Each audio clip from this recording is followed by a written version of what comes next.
vais entender. Portanto, primeiro as necessidades básicas. Se eu venho com um problema espiritual, não é? Primeiro, não é resolver o meu problema. Porque há outra coisa. Desengane-se quem acha que vem ao centro espírita para resolver problemas e depois achar que nós fazemos milagres. Porque não. O milagre não existe. Porque o milagre significa que tem que haver uma alteração à lei de Deus. Ora, se o milagre é uma alteração à lei de Deus, vamos raciocinar. Então Deus não é perfeito. Não é perfeito. Porque se ele for, sendo perfeito, a lei não há. Não é? A lei é certa. Não tem que ser alterada. Não é? E a lei é que nós temos que evoluir, a lei para o efeito, o merecimento, tudo isso. Não é? Agora, nós podemos vir aqui buscar uma ferramenta para nos ajudar a ultrapassar, não é? Para conhecermos a verdade, para depois pegarmos nessa verdade e irmos fazendo a nossa transformação. E, portanto, mas se eu não vir aliviado, não é? Aliviado, o meu sofrimento não é resolvido. Se eu não vir aliviado o meu sofrimento, não vou conseguir compreender nada. Portanto, primeiro tratar das necessidades básicas, para depois pegar, não é? Quando eu conseguir caminhar, ainda que com apoio, a partir daí, então vamos fazer o caminho. E aqui com o sem-abrigo o processo é o mesmo. Nós aproveitamos, inicialmente nós dávamos só de comer ao fim de semana, e é óbvio, que nós reparamos que eles não têm fome. Os sem-abrigo não têm fome. E também não gosto muito de ouvir dizer eles são sem-abrigo porque querem. Lá estamos nós a libertar-nos de uma responsabilidade e a tirar pedras. São sem-abrigo porque querem, sim senhora, mas também não sabem como onde querer outra coisa qualquer. Também não têm apoio. Só têm quem os atire pedras. E nós vamos pensar em nós. Temos pai, temos mãe, temos família, temos amigos. Se não temos nada disto, temos o apoio do Centro Espírita. Já conseguimos ultrapassar os nossos defeitos, os nossos vícios. Não, e temos isto tudo. E eles não têm o que pagar no corpo. Não é? Ainda são discriminados na maior parte das vezes. E muitas das vezes as pessoas, a mim faz-me muita confusão. Em Viseu não tanto, porque a pobreza, eles são um bocado envergonhados, mas faz-me muita confusão ir às grandes metrópoles e ver as pessoas, né, a dormirem na rua e os cidadãos passam e é como se nada fosse, é uma coisa já normal. Mete uma impressão tão grande, que, bem, portanto, eles não têm apoio de ninguém, têm que viver. E tem que segurar aonde? No único apoio que eles têm, que é o vício, que é o grande amigo deles. Não é? Que é o grande amigo deles. Então, o nosso samaritano. E nós, depois de fazermos as necessidades básicas, vamos assim, queres mudar a tua vida? Obviamente tem sempre um acompanhamento. Tem uma psicóloga, tem um apoio espiritual. Alguns destes, o Sr. José, por exemplo, já ia à associação, já ia assistir a palestras. Claro que ele depois acabou por, lá está, não é? Cada um tem que fazer a sua vida. E cada um tem que se, não é? Decidir. E depois as obsessões, que muitas das vezes não são ultrapassadas. Ele deixou-se envolver de tal forma que acabou por desistir por completo, saiu da casa ao fim de algum tempo, pediu para sair. Obviamente nós temos que criar também uma coisa que se chama o voluntário amigo. Eles estão na casa, saem se quiserem, também podem sair quando não cumprirem as regras, não é? Se não cumprirem as regras não podem prejudicar o desenvolvimento dos outros, mas depois este voluntário amigo, que é aquele em que eles têm confiança, continua a acompanhá-los na rua.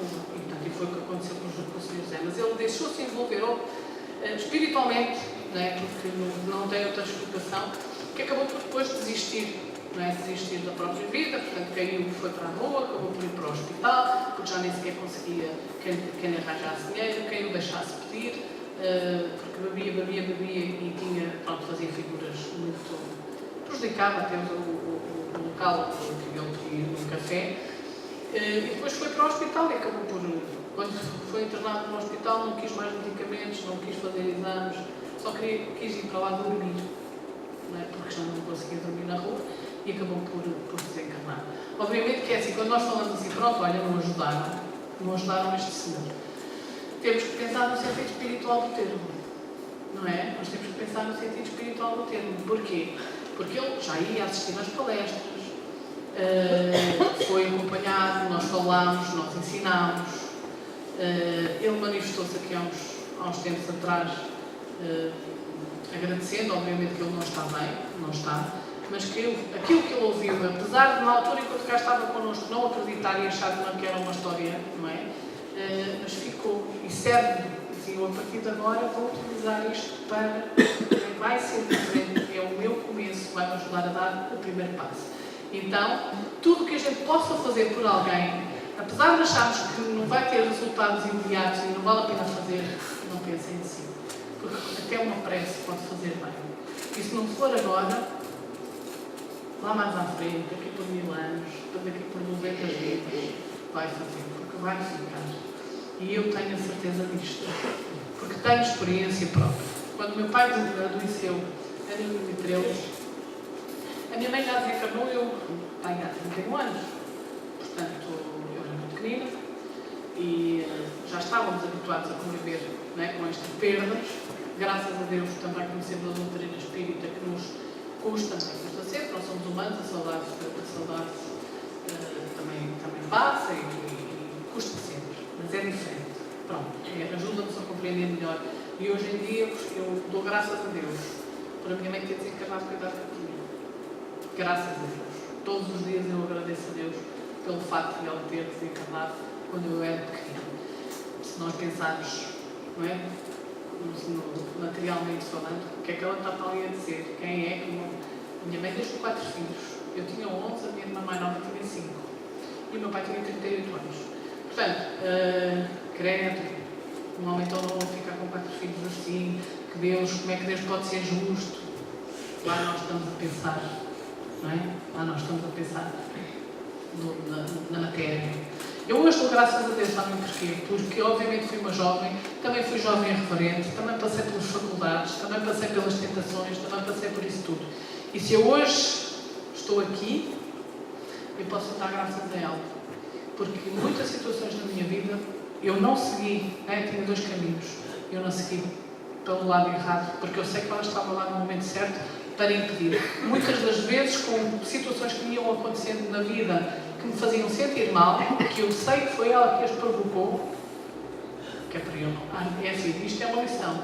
Nem sempre aquilo que é mau para nós pode ser uma provação, não é? Ou pode ser uma expiação. Muitas das vezes aquilo que é mau pode ser alguma coisa que evite que nós façamos o mal mais à frente. Pode não querer dizer que é uma expiação do passado. E aí são os protetores que nos ajudam, muitas vezes. Não é? E portanto, quando o meu pai adoeceu, foi outro baque, não é? Porque pronto, minha mãe desencarnou muito nova, nós fomos criados com ele e pronto, quer queiramos, quer não, fomos habituando a pensar que ele é imortal. Que está ali efetivamente espiritualmente mas pronto, mas está ali é uma coisa que é imortal. E tomamos um choque muito grande. Sofremos um pouco e tal, e depois em alguns trabalhos mediúnicos foram-se manifestando entidades não propriamente muito esclarecidas, nem evoluídas, mas daquelas assim mais sofredoras que diziam que se estavam a juntar todos.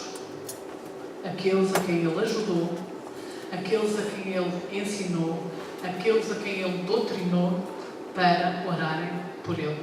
Porque lhe estavam de tal forma agradecidos que só podiam fazer isso. Então, qualquer bem que a gente possa fazer é sempre mais, recebemos mais do que aquilo que damos. Acreditem nisso, nós recebemos sempre muito mais do que aquilo que nós damos.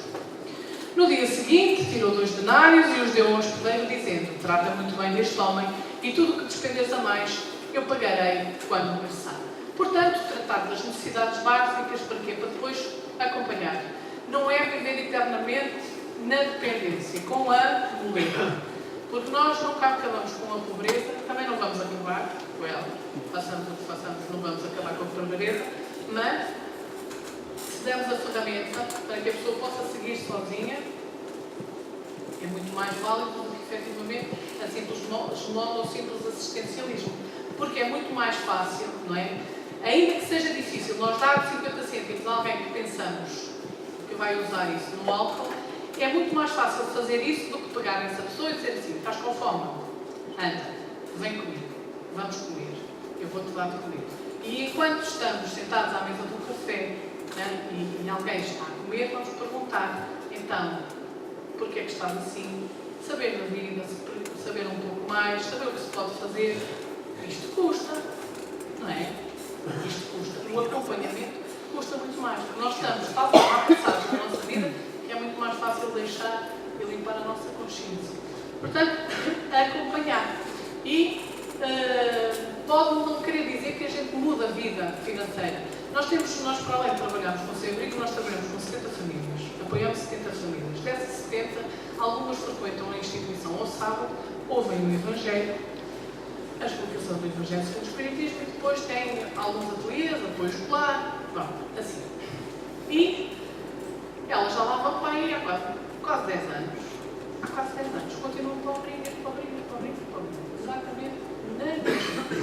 E às vezes, o que é que eu estou aqui a fazer? Quer dizer, ainda não conseguiu pintar uma fralda para vender. Ainda não conseguiu aprender a limpar de jeito, nem alguém que aceitasse as meradias lá em casa. Aliás, nem conseguiu, nem quer. É isto, assim, às vezes que nós pensamos, lá está a crítica, não é? Pronto. E nós fizemos um inquérito, fizemos umas perguntas a cá uns tempos, para saber o que é que tinha mudado na vida delas. O que é que tinha realmente mudado na vida.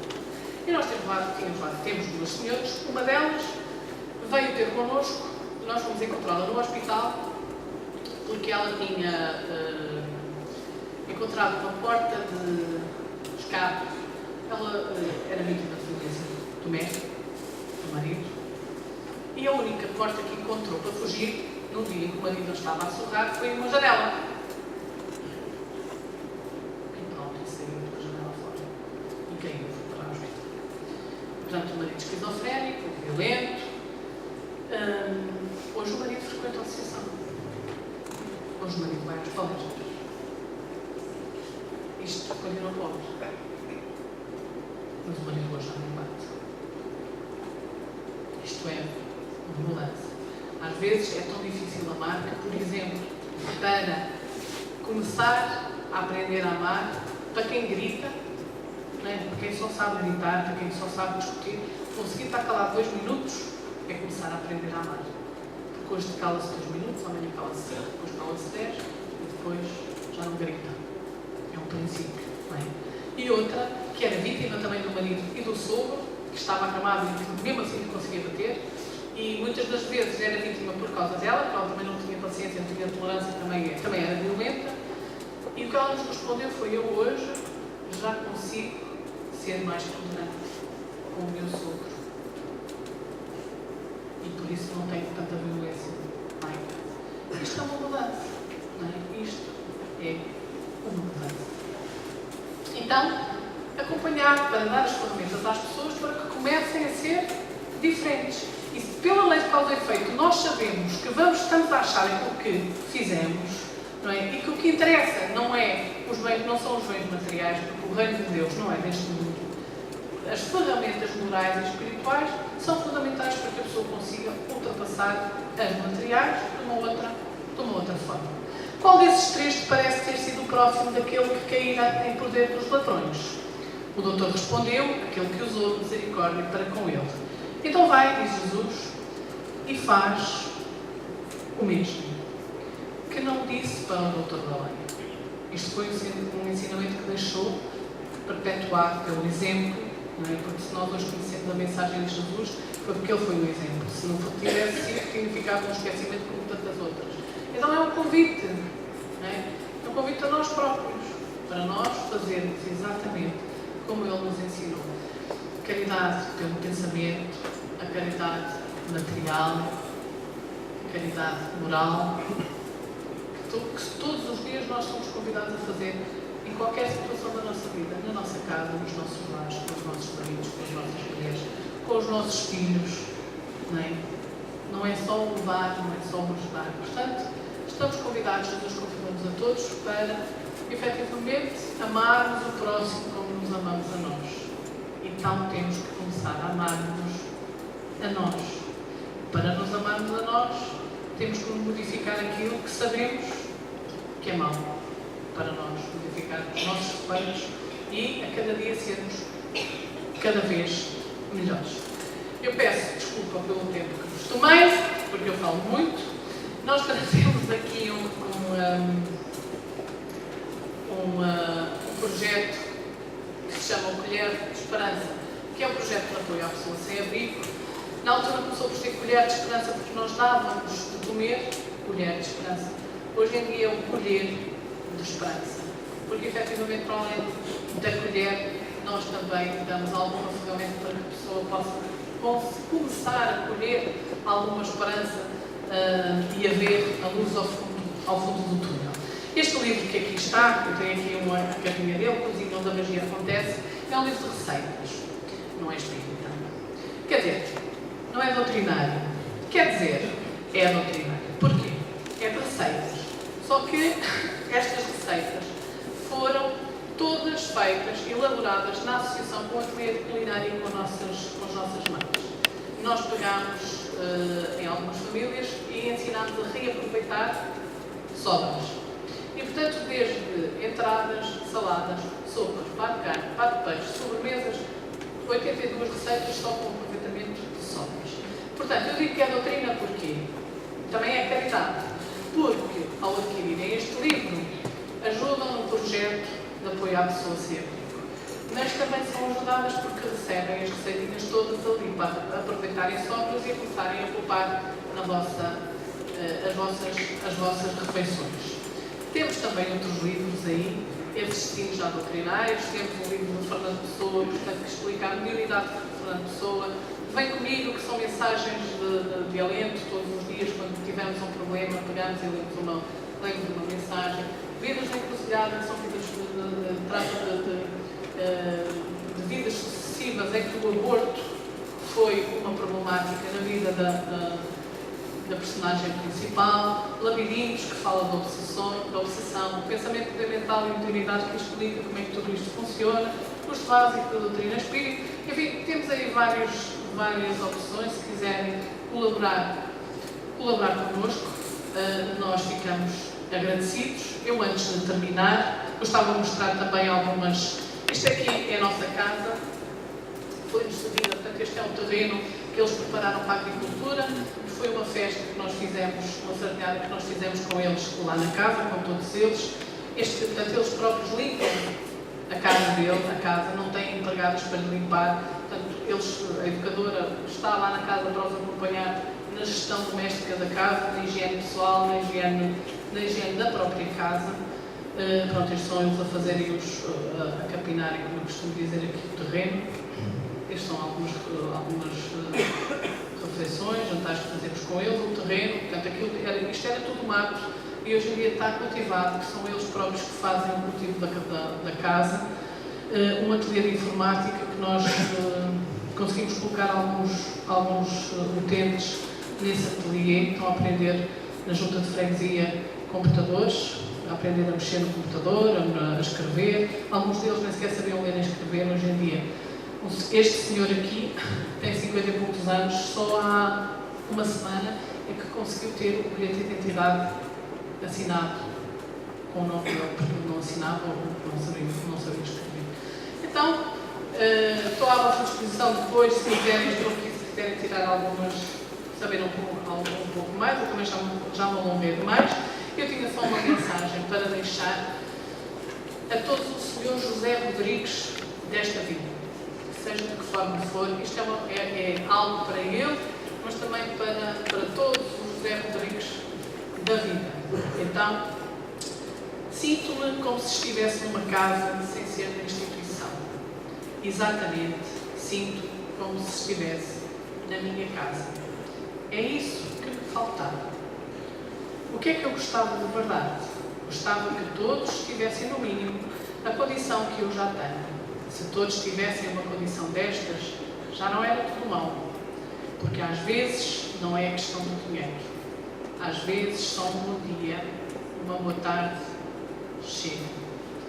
Foram estas algumas das palavras que o Sr. José proferiu quando fizemos um vídeo sobre a pessoa sem abrigo em Viseu. Estas palavras são o melhor incentivo ao trabalho no bem. Não conseguimos ajudar a mudar a vida do Sr. José, é verdade. Mas todos sabemos que ninguém faz o nosso caminho e que cada um é livre de escolher para si a vida que quer.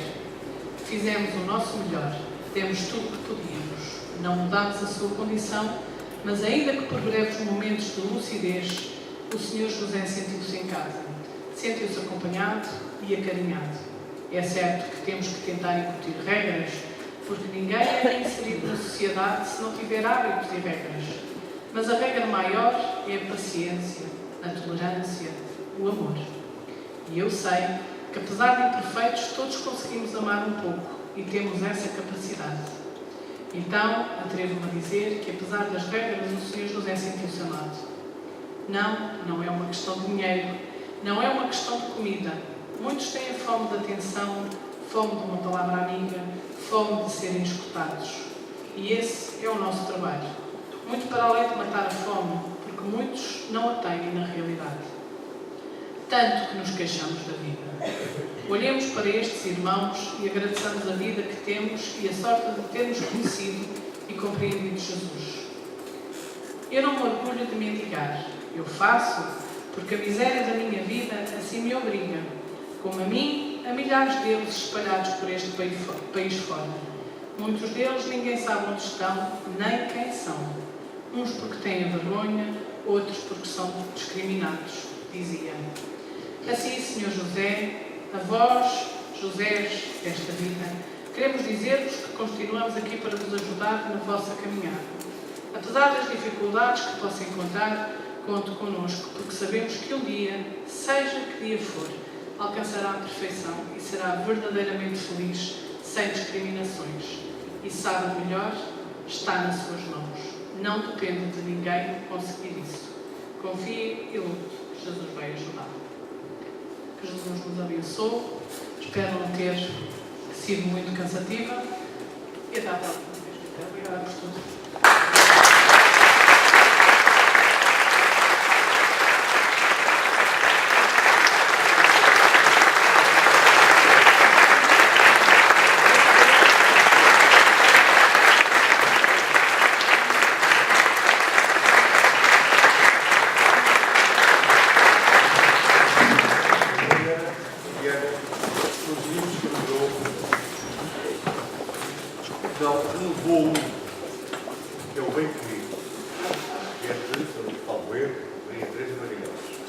Esta Maria Teresa Magalhães é muito ela. É a mãe que realmente voltou à pátria espiritual ela tem os seus 11 anos. Hoje temos aí vários livros destes, bem comigo. São livrinhos como este, sim. São livros que acompanham o Evangelho. Eu tenho um na minha casa. E quando fazer com o Evangelho lá, a gente geralmente essa Fernanda lê, abre e vê as palavras e o pensamento desta Maria Teresa Magalhães. Não me ganhei de novo. É um livro que todos temos lá em casa. É um livro deste espírito, não é? Que continua a falar para os seus filhos e que realmente surgiu à relação. Há 5 aninhos, não é? Psicograficamente. Já vem a segunda edição para a primeira edição. Este livro, bem comigo, temos ali também. É óbvio que nós temos que pensar que há coisa de 3 semanas foi entregue um questionário sobre o apoio social. Nós estamos a repensar e a iniciar um trabalho diferente que temos feito aqui. O primeiro questionário já saiu. No primeiro questionário foram das 200 folhas, salvo erro, que foram entregues, apenas nos foram, ou seja, lá à nossa posse, cerca de 25. Uma das pessoas responsáveis por esse questionário já elentou as respostas todas desses 25.